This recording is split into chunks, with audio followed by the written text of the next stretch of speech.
Good morning. Today we have to start a new chapter, which is decimal numbers.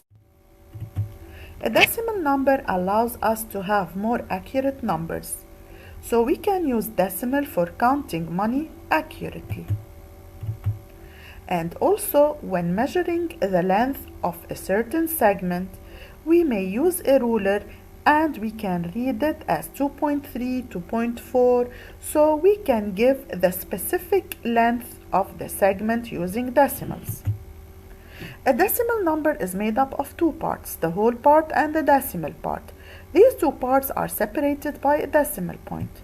For example, 548.92. 548 is the whole part, while the 92 is the decimal part.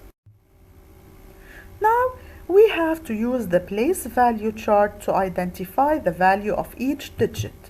548 is the whole part and 92 is the decimal part.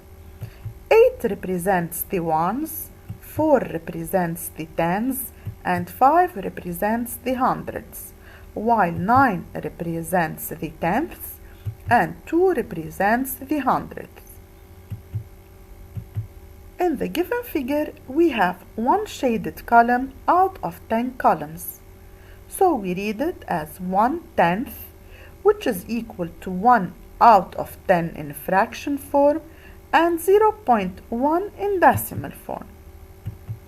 Now here we have one shaded box out of 100 boxes. We read it as 1/100th, which is equal to 1 out of 100 in fraction form and 0.01 in decimal form.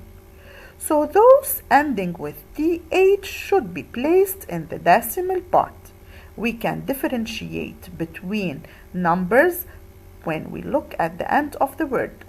If it is ending with th, the digits should be placed in the decimal part. We should also know that the decimal part is always less than 1.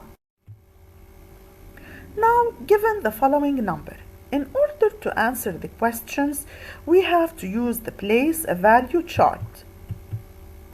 167.23. 167 is the whole part and 23 is the decimal part.